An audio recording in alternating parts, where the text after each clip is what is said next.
Bueno, dentro del análisis técnico, ¿qué es el análisis técnico? El análisis técnico es una descripción pormenorizada de cómo va a ser el proceso de fabricación o de producción de su, valga la redundancia, su producto o su servicio.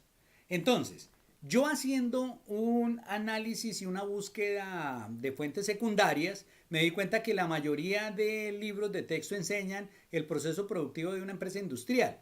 Compra de la materia prima, transporte de la materia prima, recepción de la materia prima, almacenamiento de la materia prima, producto de transformación, maquinaria y equipos, procesos de verificación de la calidad de esa materia prima y del producto terminado.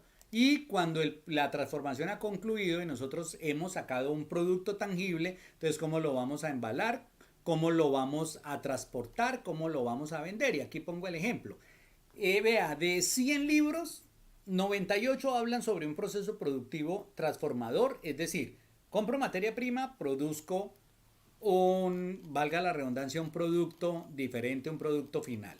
Pero ¿qué pasa cuando usted va a montar una empresa comercializadora? Ah, también hay un producto, hay un proceso productivo. Primero, ¿cómo, cuándo y dónde va a comprar la mercancía para la venta? ¿Cómo la va a transportar? ¿Cuáles son las restricciones? ¿Cuáles son las condiciones especiales? Embalaje, cuántas cajas máximo, cómo va a recibir la mercancía, cómo la va a inspeccionar, cómo la va a almacenar, después cómo la va a exhibir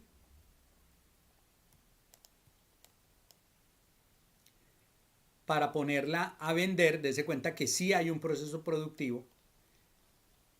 Y después, cómo el vendedor tiene que atender al cliente y cómo va a ser ese proceso de venta.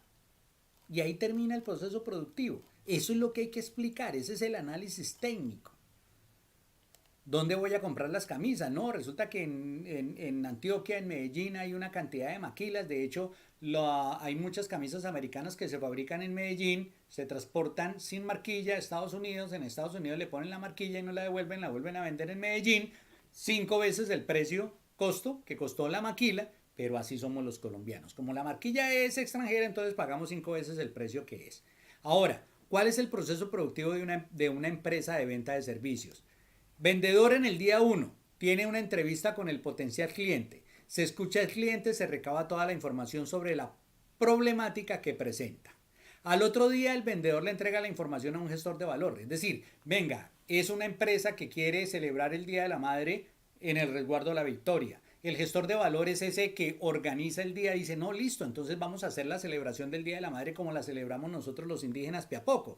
Ese es el gestor de valor, confecciona una propuesta, el gestor de valor se la entrega al vendedor, el vendedor se la comunica al cliente. Cuando el cliente dice sí, me gusta, entonces el gestor de valor se reúne con el equipo, confeccionan el Día de la Madre y dice listo, nosotros lo podemos recibir a tal hora, le vamos a dar un desayuno, el desayuno va a costar de esto, después hacemos una ceremonia, el almuerzo lo llevamos a tal sitio donde celebramos el Día de la Madre con la naturaleza, etcétera, etcétera.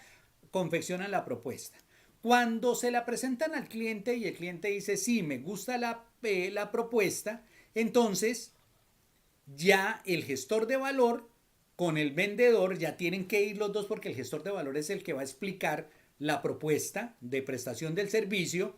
Lograron convencer al cliente, entonces se reúnen con el gestor legal y le dicen listo, el cliente dijo que sí, confeccióneme un contrato donde queden bien especificadas las cláusulas contractuales, cuándo lo recibimos, dónde lo recibimos, a qué nos comprometemos, a qué se deben comprometer ellos, etcétera, etcétera. De hecho, aquí está un ejemplo de un contrato de prestación de servicios en no turísticos. Después, el equipo de trabajo, como ya se firmó la propuesta, entonces se comienza a preparar el coordinador general, el que prepara el alojamiento, el que se encarga de la logística y los suministros, el que se encarga de las actividades culturales y recreativas, el que se encarga de atención al cliente, el que se encarga de seguridad y bienestar. Y organizan toda la planimetría del día que van a recibir a los clientes. Después se presta el servicio de acuerdo con lo establecido en el contrato, se hace un checklist, una lista de chequeo, donde el coordinador del evento va chequeando si se recibieron, si se les dio el desayuno, si se pasó a tal cosa, etcétera, etcétera. Y después se evalúa el servicio también a través de la estrategia del Critical Chain. ¿Por qué la estrategia del Critical Chain? Porque, insisto, hay cuellos de botella, hay personas que no son buenas prestando el servicio y que hacen que se retrase absolutamente todo. Resulta que el señor del transporte se tomó unas cervezas el día anterior y se levantó tarde y entonces se nos atrasó todo el recorrido, 2 horas, porque él andaba en Guayabao. Entonces, ese método del Critical Chain, yo les sugiero que ustedes lo busquen por internet, es muy bueno para evaluar esta prestación de servicio. Entonces, dense cuenta que ahí hay un proceso productivo de cómo se debe prestar un servicio etnoturístico.